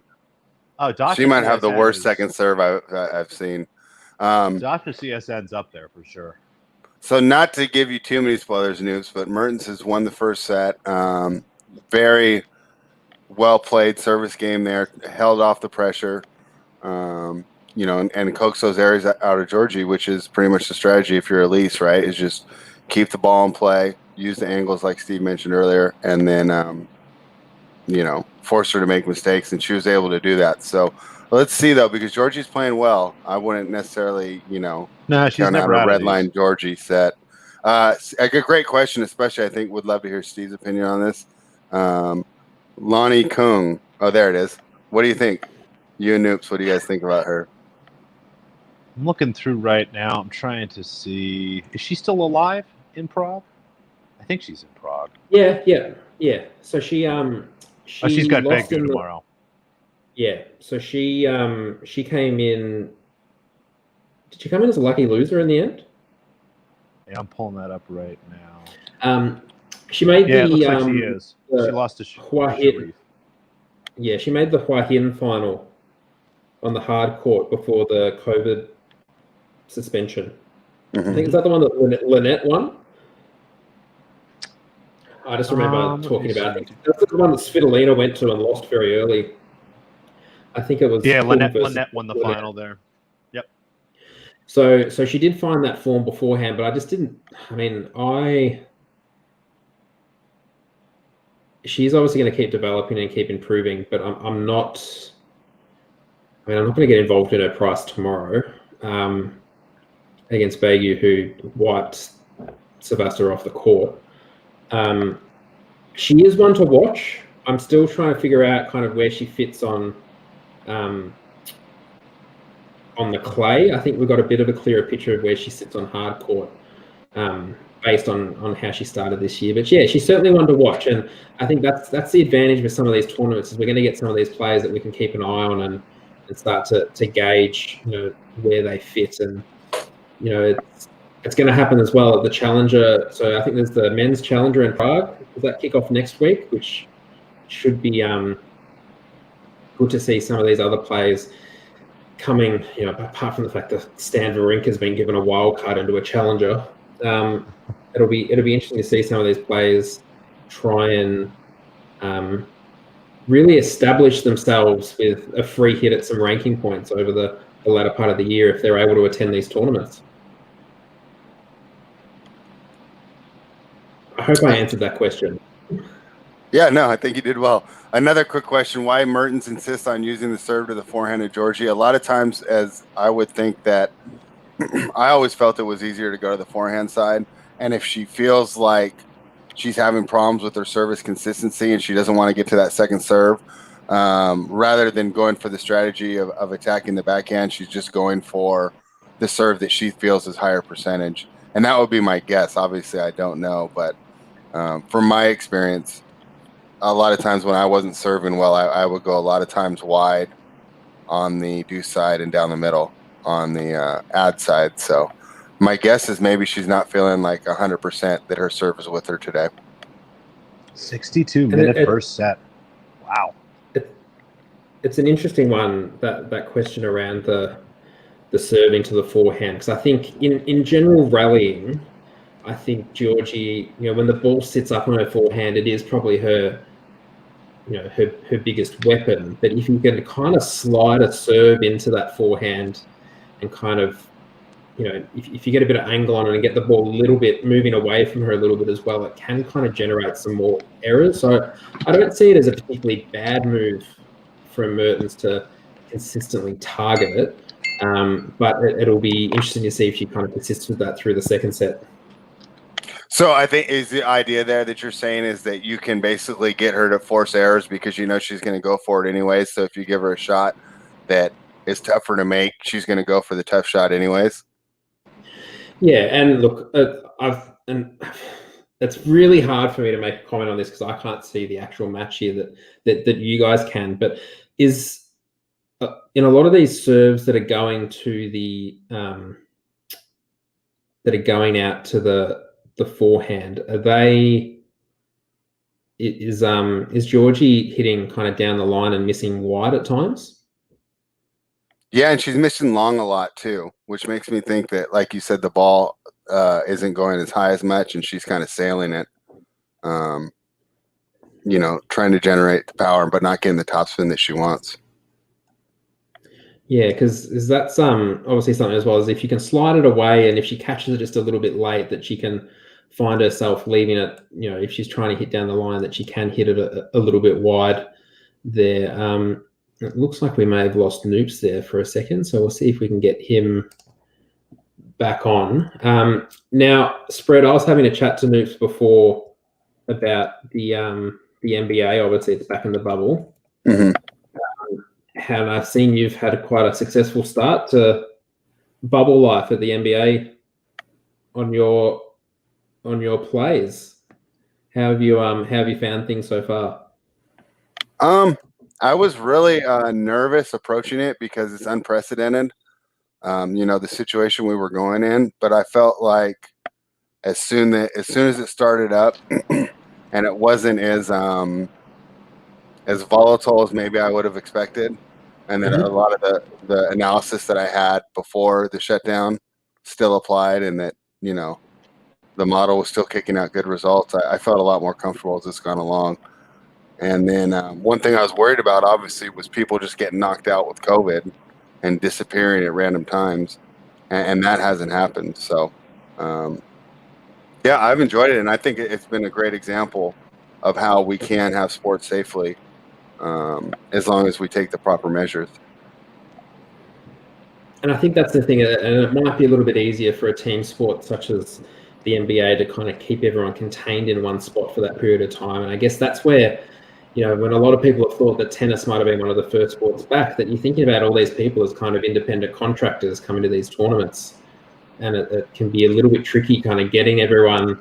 It's all well and good to get everyone to one place for one tournament, but obviously, we're not going to have the same tournaments week after week in the same place, because it's just not going to be sustainable, and everywhere else in the world probably isn't going to be too keen on it. Right, and the amount of international travel the players do is also different than most team sports where they're confined to one country. Yeah, they would really have to. Tennis would have to kind of pick a country or a spot. I was kind of surprised they didn't do that. Tennis, again, seems like a really easy sport. I mean, the NBA is nice because the teams are a little smaller. I mean, anybody trying to advocate for like a college football bubble or an NFL bubble, I don't think understands, the difference between a 12-person roster versus, what's the NFL roster, 53 players? Yeah, and they'll probably go higher. Plus the coaching staff. Right, exactly. You're talking about an NBA team fully loaded is, maybe 25 to 30 guys once you get everybody, coaches and trainers all together. Football team, you could have 100 to 125 people. So, it's all sorts of different magnitudes. But I was a little surprised that tennis didn't try to set up something like maybe go out to Indian Wells, where there's a lot of space. Again, I don't know what the hotel and living accommodations would be like out there, but you've got a bunch of space, you got a bunch of courts. Just go out there, have a couple events, get away from some of the bigger cities. California has done a pretty good job, I think, getting their numbers down. Or, again, pick a country somewhere in Europe where, there's a lot of different tennis courts and things, and, another country that's got their numbers down. I was surprised they didn't at least try to do like a soft sort of containment. But again, I think a lot of it comes down to the organization. It seems like these tournaments are all really focused on making sure it comes to them so they can get the money they deserve. But yeah, it probably has exposed some of the flaws in the system, and it's just been working so well, and they're making more and more money every year, just due to the overall popularity of the sport, which is great. But I think it has the popularity of the sport and the amount of money they made has kind of maybe hidden some issues with their governing bodies and the way the decisions get made. I'm interested because like we talked about before with the bubble in Australia that they're looking at doing. They're obviously in a bit of a tricky position because everything's pretty well contained over here except for Victoria, which is where the Australian Open is set to run. So yeah, I'm not really sure how they're going to go about it, but whether they do just make a call at one point that they're just going. The Australian Open can only be played at Melbourne. It's the only place in the country that has the facilities to be able to manage just that sheer volume of players that you get on site. But I'm just fascinated to see how they kind of maneuver around, the ATP Cup, and whether they're looking at kind of adding a women's version of that into it as well. But it'll be interesting to see how it all kind of unfolds. Just as looks like Mertens just put in a nice little service hold there from love 30, which we'd like to see early in the second set. Yeah, I was going to say that was That's huge big. because it was in danger of giving Giorgi some momentum back, and that's where I do like Mertens' match play mental toughness here. Coming through for her not to get down on herself at love 30, continue to play her game and force those errors. And the game point was a serve to the backhand. So maybe that shows that she's feeling a little more comfortable putting some variety on that serve. And she's kind of maybe getting dialed in a bit. So I would also trust Mertens' fitness a little more. And maybe this is just me stereotyping, but the fact that she seems to care about tennis more than Giorgi does. Well, I guess, we talked about how Giorgi had a long week last week. She had a long match yesterday, going to 7-6 in the third. Mm-hmm. She led 2-love in this match and had a game point for 3-love. She had a number of game points there to get it to 4-3 in that first set. She's had an early love 30 chance there go against her. But these things are starting to pile up a little bit. So, hopefully Mertens is able to take advantage of it here in some capacity. But it'll be interesting to see how Giorgi goes over the next 5 to 10 minutes, because I think her match is largely going to hinge on what happens, particularly in probably this service game and next service game. Yeah, I would agree with that. Yeah, this set will say a lot about Giorgi and how kind of locked in she is at this point, because you're right, Steve. She's gotten really close and had a lot of chances, and I've been impressed with the way she's hung in so far, but we'll see how she does. It's got to be disheartening for Mertens to hold, 4 straight points like that.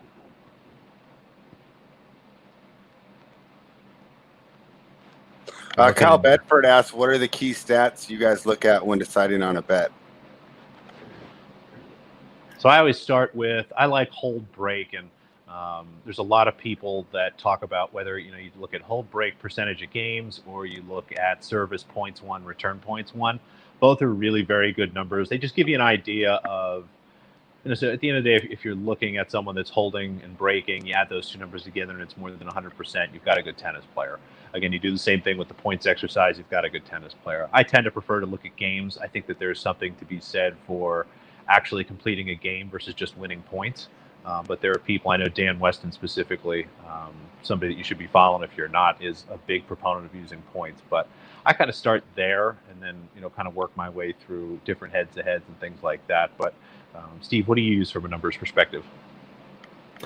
Yeah, I think, I won't go back over what you've just mentioned there, but I guess I do like to use all of those stats, but there are a couple of things that I guess I also look at, and part of it, as you probably have figured out if you have been listening for a little while, I do have a bit of a quirky memory, and I can remember particular matches and particular moments that then kind of help me to think about how things potentially could unfold. So I like to take notes of particular situations around kind of fatigue or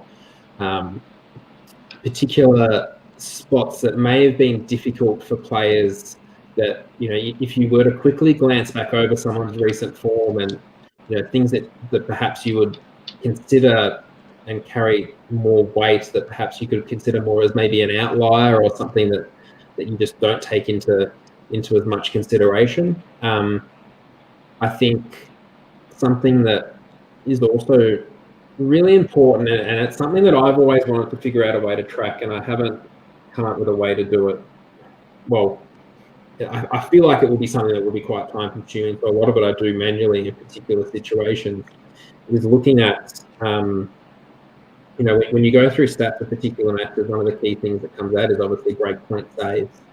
And you normally get kind of a raw figure of, maybe they've saved 7 break point chances out of 8 or something. So they were broken once. It's a really hard statistical category to get your head around just when you're presented with that information.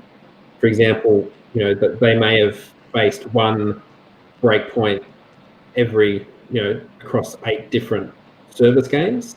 or they may have just had one really long service game that was a bit of a struggle, and they've held comfortably across their other games. So there's no real hard and fast way. I know I can see Nuke celebrating there because it looks like Mertens may have broken there for 2-1. But look, it's something that I did write an article a couple of years ago, kind of what's in a 5-unit selection from me.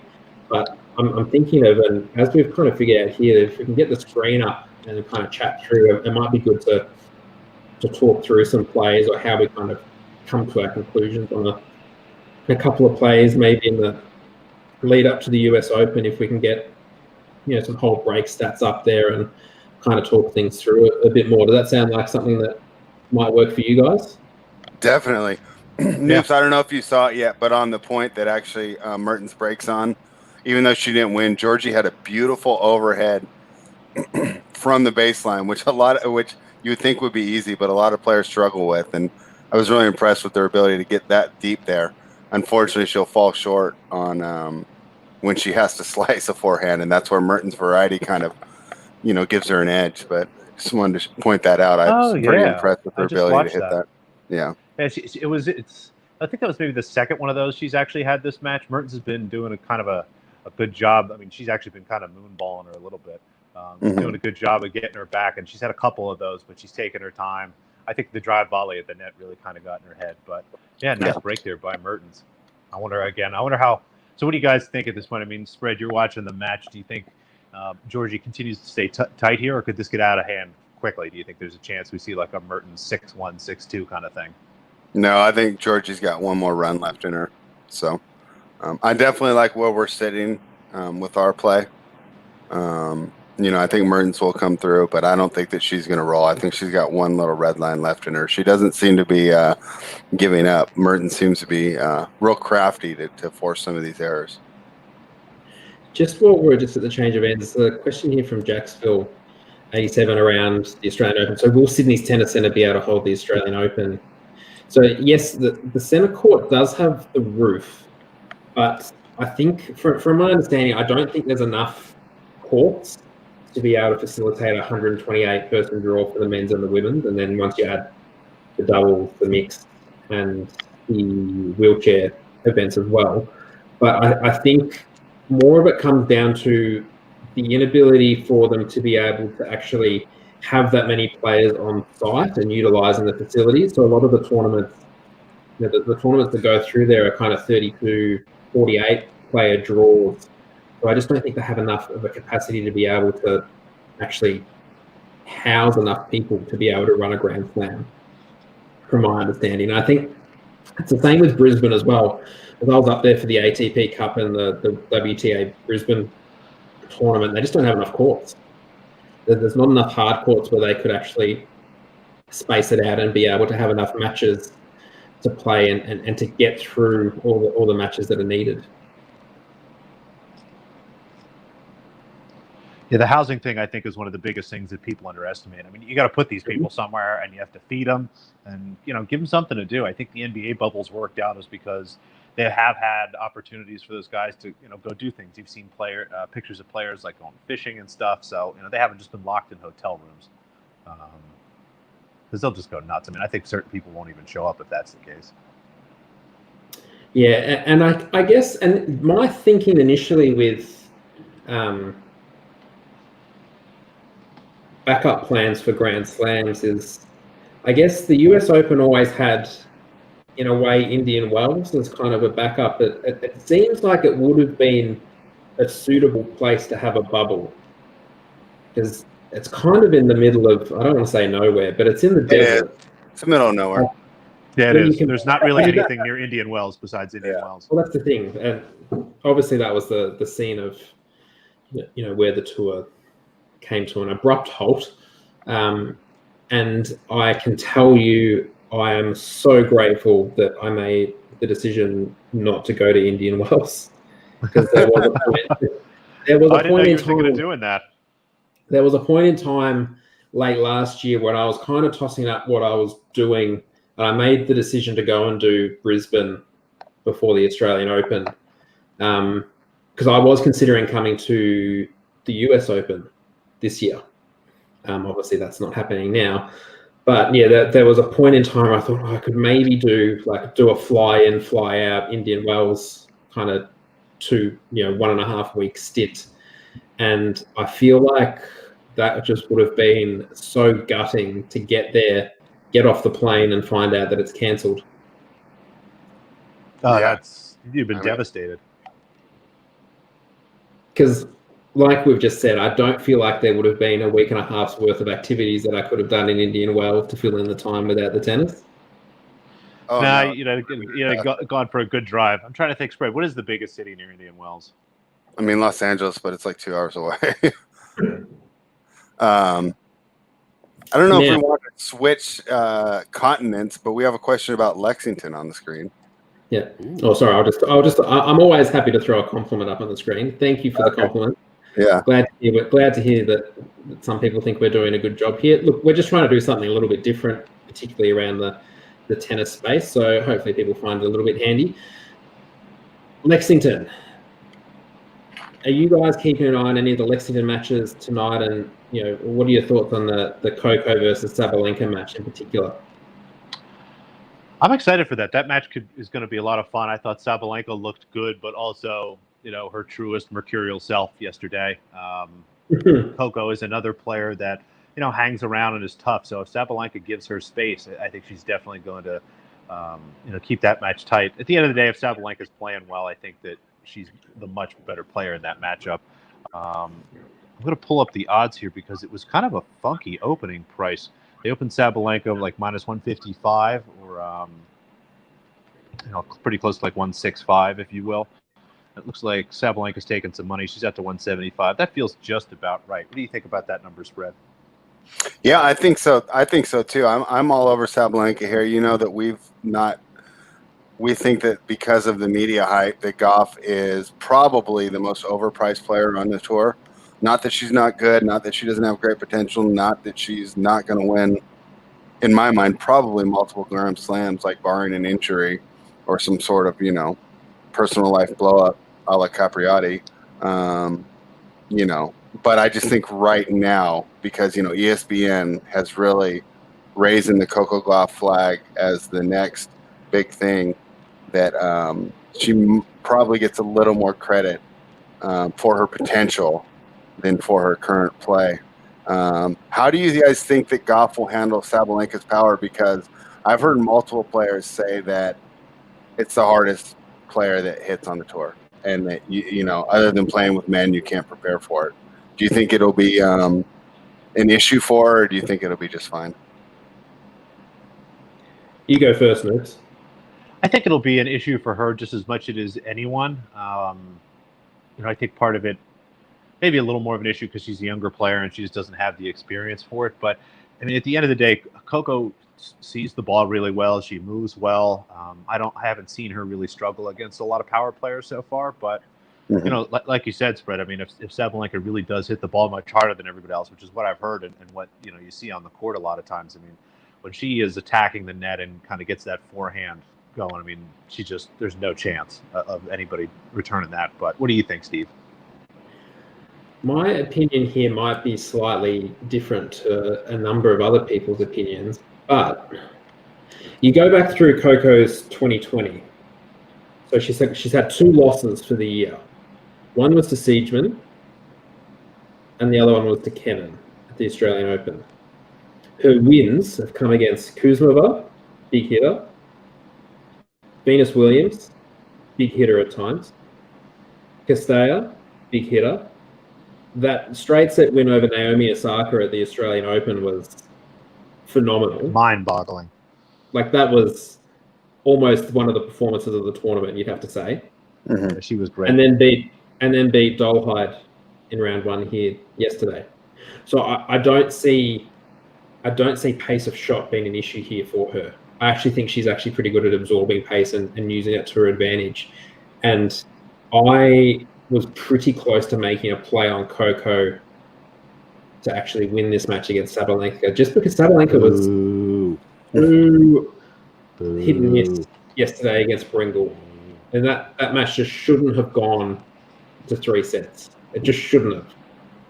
And I feel like at the moment, particularly it's going to be about 30 degrees, middle of the day, or 30 degrees in Australian Celsius terms. Fahrenheit, what does that put it in the 90s?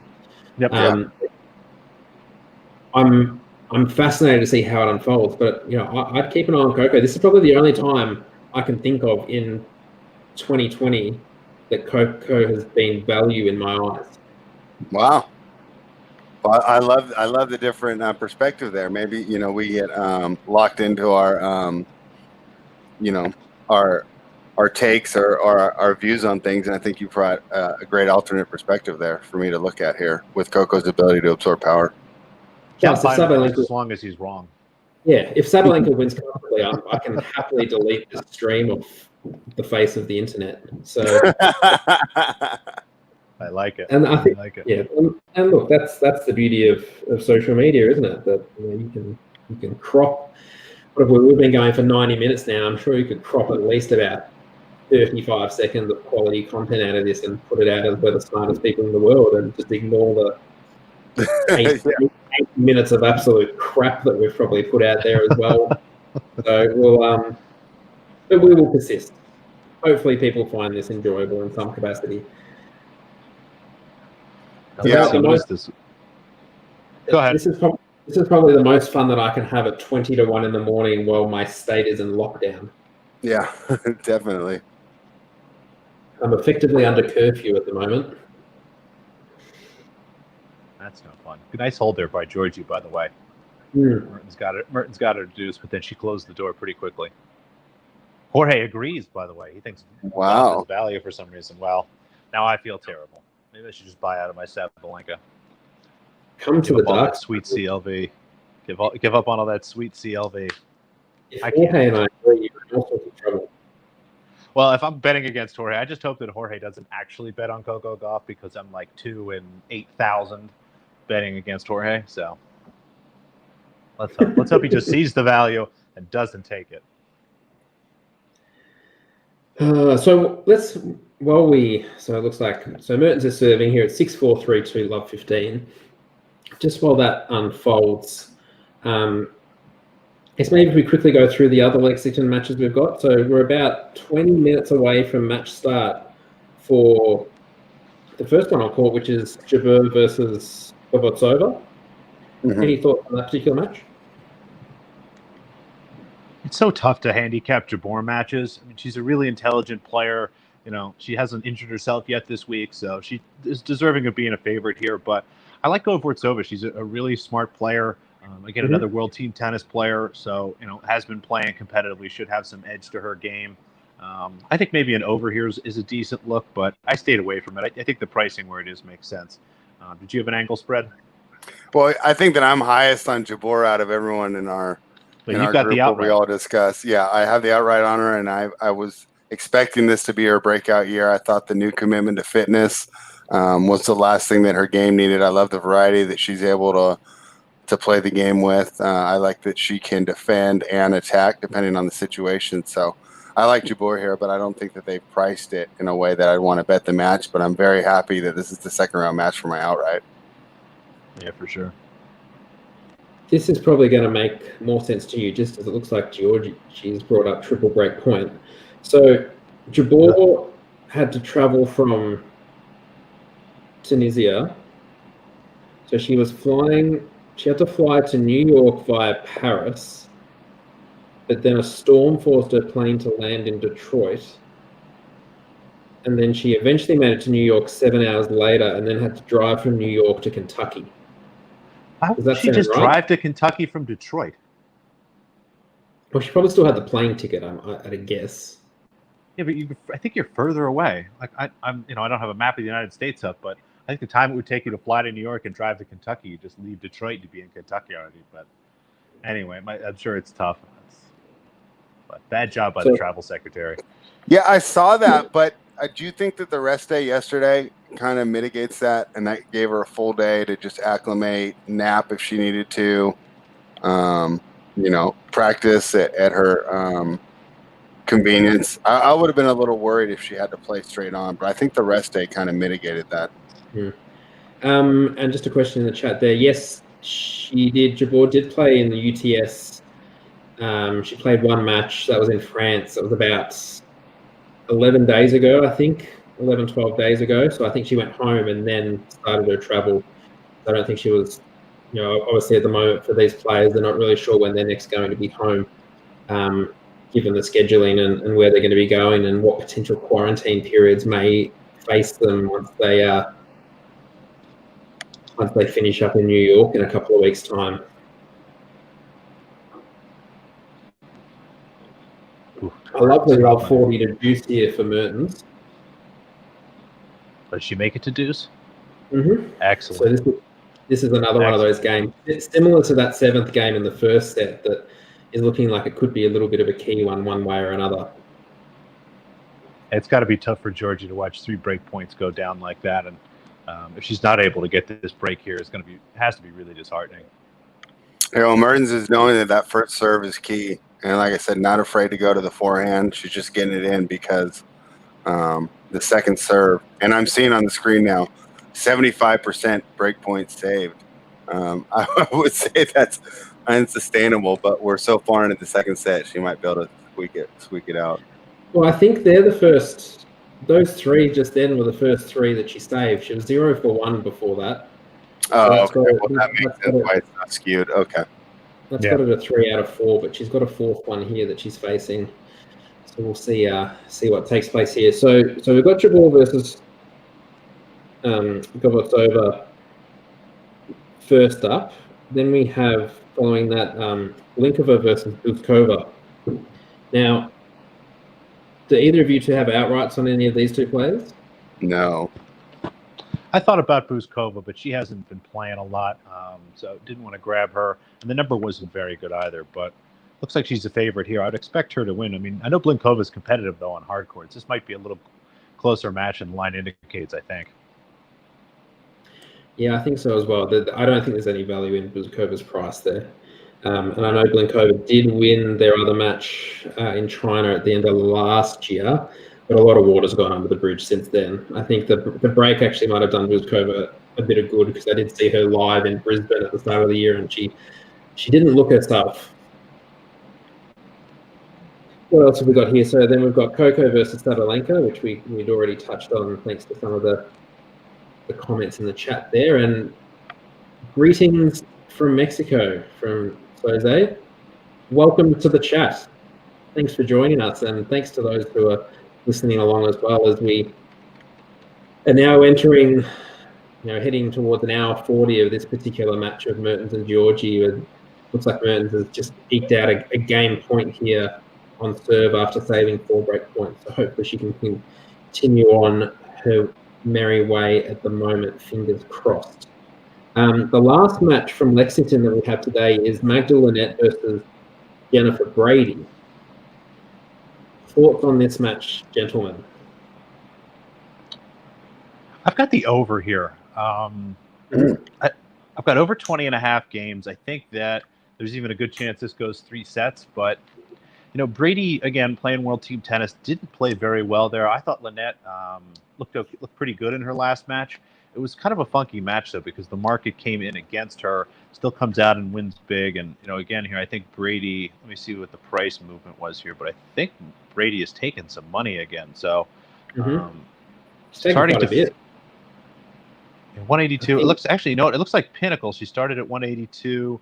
Got all the way out to the 200s, is now back down to minus 185. Now, I do see some deeper numbers out there, so be sure to shop this. And actually, I'm looking at, there's one place, Cool Bet, where you could get Brady minus 169 if you wanted. Actually, I'm looking to see, can you arb this match? No, you can't arb this match, but there's some interesting price moves. I think Linette is going to be competitive. Obviously, I'm not confident enough in that to just back her, but I think this match is going to have at least one set that's 7-5, and there's a good chance we see 3, I think. Spread? I was going to say, Brady's a player I consistently underrate, so I'm not going to get involved in it. I think that the amount of talent I saw in her, scouting her as a younger player, I think that she's exceeded what I've expected, so I'm a little afraid to get involved. That being said, I would not be surprised to see a Linette win here on the clay. So but I didn't play it because I'm still a little hesitant to get involved. I want to watch some more matches from both players. Fair. And I think for me as well, like most of my plays this week are from Prague because we've just had a little bit more sighting of tennis on clay over the last week and a half compared to the hard court. But Brady was my outright pick for this week. So, look, last week was Sakkari and Zidansek, so it can't get much worse than that. So I'm not holding my breath. But, look, she looks a little bit short in the odds today. It's interesting, I did read that Lynette, I think it was Lynette, was practicing daily over the last couple of months with Kenan. I think they're both based in Florida. Pretty good opponent to be playing against consistently during a period where there isn't competitive tennis on offer. So, it's Lynette will be looking to kind of springboard off that title that she won just before the tour was suspended. But it'll be interesting to see how this match unfolds as the last one. I hope Brady can continue her form because it would be nice to at least have an outright that can make it to a quarterfinal. I'd like to have some sort of form in that regard before we get to the US Open. So we'll see what happens here. It looks like we've come into a familiar position here where Giorgi hasn't taken advantage of opportunities and then now finds herself well and truly on the back foot again with a triple break point now to Mertens. Yeah, like she's starting to fall apart. That hold was huge. Giorgi had so many opportunities there, and I think that's very mentally tough to come back from, regardless of how much you care about tennis. So for Mertens to come back and from love 40 and get the hold, I think is might have been the final one to prevent the red line Giorgi from making this a crazy second set. Yeah, Spread, have you noticed Giorgi being a little less aggressive in these last couple games? It looks like she's sticking closer to the baseline. She's not really stepping through a lot of her shots. Am I making that up, or are you seeing that too? No, I'm seeing it, but I would credit Mertens there. I think that she's got a little more depth on her shot to prevent Giorgi from just completely controlling court position. Mertens gets the break. Again, and this is something that we talked about a little bit. I don't know if we've talked about it as much since you popped on, Spread, but when Giorgi started and rocketed to love, she had a first serve percentage in the high 70s. It looks like now that's really evened out to she's sitting at 59% now, first serves in, but only having won 10 of 34 behind that second serve. So that looks like it's been a pretty key area, as well as Mertens being able to actually win 83% behind her first serve for the match on play, which is also impressive. I'm actually really liking the way Mertens is playing right here. I've got her as an outright in this tournament. And feeling pretty good. She looks like she's settling in nicely. Yeah, I think one thing with Giorgi that maybe will inhibit her in her ability to the top 10 is being a smaller player, and she hits a flat serve. I wonder if she's ever going to be able to find the consistency on the first serve percentage that she's going to need to compete with the top players. We see some other shorter players, try and really use the kick serve to their advantage, but she seems to be pretty intent on smacking the ball, which is fine. It's actually how I like to play too, but I do know it leads to a lot of inconsistency in your results because it's tougher for shorter players to just consistently dial up serves at the speed that Giorgi does.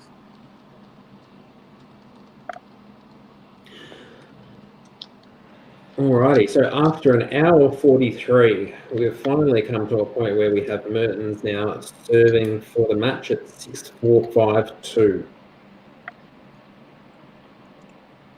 What do you think, Spread? How many points is Giorgi going to win on this next game? 2. I might go under 2. I might go under 2. Noops, don't you dare look up 7-5 Giorgi odds. 25? Yeah, 25, 30? No. 50? No, it can't be higher than 50, can it? Just don't look. Oh, 66. That's some sweet action.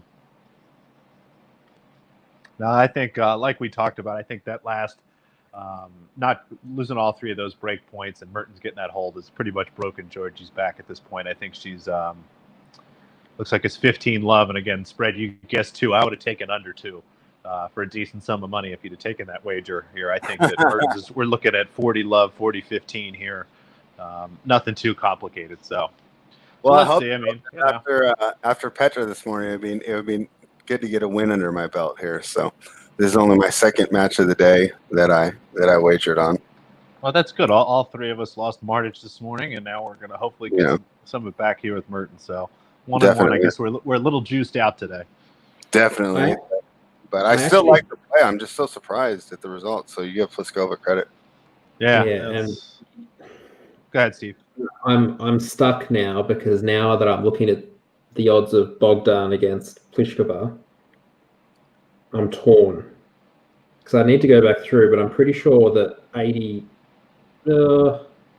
at least 2/3 of the bets that I've lost since the restart have involved opposing Pliskova.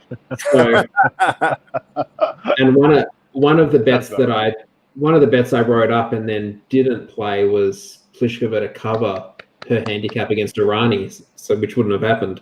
So yeah, I've really got a good feel for her at the moment, and that looks like we have game, set, match. Elise Mertens 6-4, 6-2 in 1:45.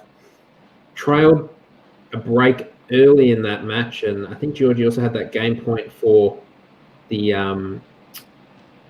for 3 love in that first set, and it was pretty much one-way traffic from there. I think, like we talked about, that 7th game in that first set was really the turning point and the difference in the end, wasn't it? Yeah, and I think if you would have been able to pull off that break, I think it was at 3-2 in the second set. We could have seen a red line Giorgi that really pushed her, maybe even a 7-5 or a tie break.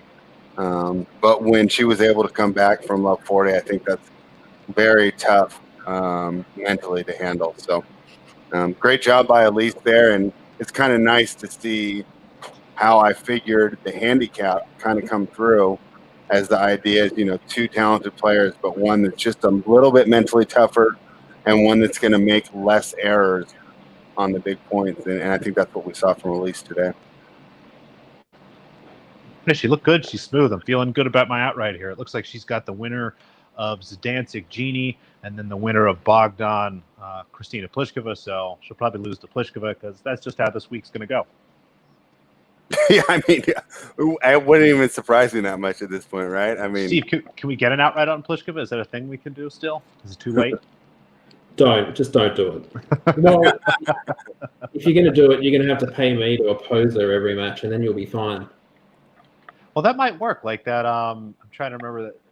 I can't remember which English Premier League team it was, but they got bought by somebody who bet them to get relegated or something like that. Yeah, that's one of the wildest stories of quarantine. I was surprised I didn't see more about that. But if you haven't read about this, I can't remember. I think it might have been Aston Villa or something. But yeah, this guy who's apparently connected with a big betting syndicate out of Singapore bought Aston Villa. Apparently, they have a whole bunch of bets on Aston Villa to be relegated, and sure enough, Aston Villa is going to end up being relegated. I mean, they did everything just shy of shut the team down to make that happen. So, anything's possible.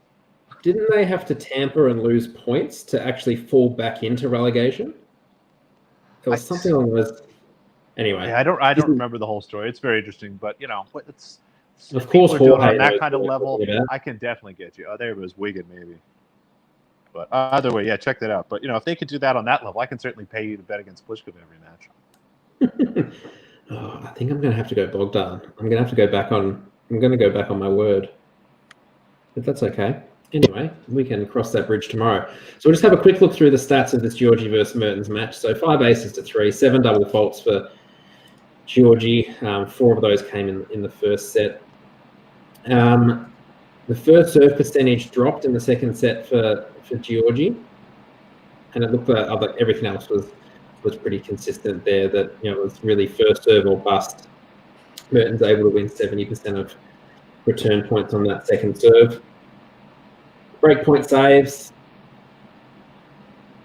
4 out of 5 there for Mertens, but it's worth acknowledging that 4 of those came in that one service game. So actually after losing serve to start the match to Juice, that was just that one service game that she had left, but she was able to dig herself out of it quite well.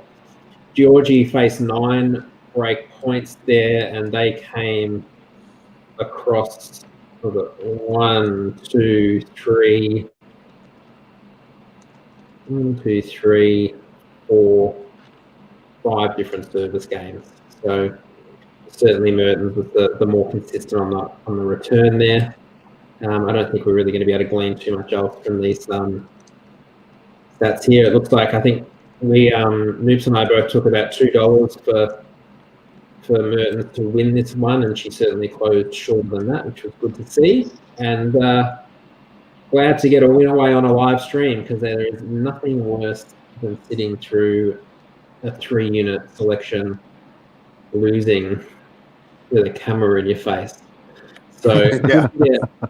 good to get one of those away early, which is great. How are you guys feeling over there?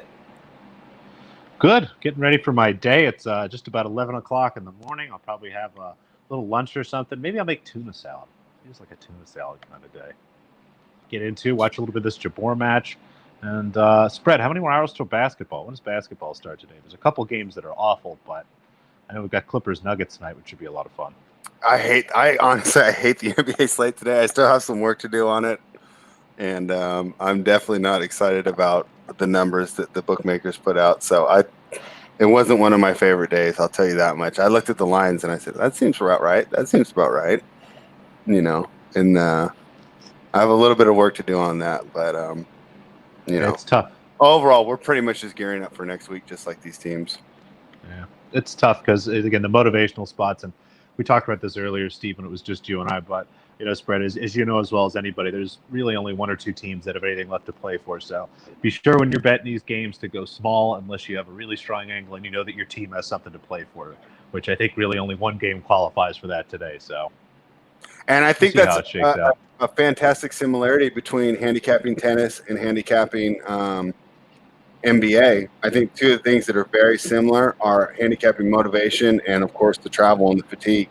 In the NBA, when it's normal, we love to fade the team playing 3 games in 4 nights, especially on the road. And in the WTA earlier today, the match coming up, we talked about, hey, Jabor had a really tough travel time to get here. She was able to pull it off in her first round match, but will the fatigue kick in? And of course, we have talked about motivation as well. And I think Camila Giorgi was a fine example of that as a player who extremely talented, but you can't always trust that you're going to get 100% effort out of her. And I don't think she did it today. I felt like we got a good effort the whole match, but I have seen Giorgi check out before. So those are things that you kind of have to keep in mind. For sure. All right, Steve. It's like 1 a.m. where you are, isn't it? It's time for you to go to bed. You're not the boss of me. The people outside who say I can't leave my house after 8 p.m. are the boss of me. Great. You know what? That's right. Great answer. You're right about that. So you're right. You can stay up if you want, but I might stay up and catch the start of this Jabor Govetsova match, and then head off, do a little bit of my other work in the morning, and maybe catch a bit of Oklahoma versus Miami and see where tomorrow brings us. I might see if you guys are compelled to, if I'm still up in a little bit to catch any of the Lexington tennis, we might jump back on. But thank you very much to everyone who's tuned in over the last nearly 2 hours. It's been fun doing this again, guys. Yeah, absolutely. Oh, so much fun. Do this again. Yeah, thank you for inviting me, Steve. I had a great time talking with you, and fortunately our match got home too, which makes the experience that much more enjoyable. It's always better when you're winning money. Right, isn't it? Correct. And I think this has worked relatively well with the flash score stuff up. So I think, because obviously I think when we did it during the Australian Open, we didn't really have a score or anything that we could work with. So we'll keep kind of working and troubleshooting and figuring out what the best way to kind of present this information is. But we'll see what we can come up with as we get towards some bigger tournaments in the coming weeks as well. Yeah, I thought the flash score worked well, and maybe pointed to some things that you don't always see. A lot of times, maybe I'm a little too reliant on them flashing the stats on the screen, but I think consistently checking them and then having you also remind me, like, hey, it says 75% on the screen, but look, 3 of those just came right now. So that's really not as a crazy stat as maybe the TV presenters, were getting us to believe. So I think the flash score worked well, personally. Yeah, it was fun. Of course, people Perfect. let us know. Mm-hmm. Hopefully, all those good commentators. Totally. Thanks everybody for chatting. It was a good conversation we had going today in the comment section. So thank you everybody for being involved. Perfect. And we will see you. I'm sure we'll do this again sometime soon, won't we, guys? Yep. Yes, definitely. Sounds like a plan. Alrighty, we will sign off for now, and we will catch you all next time.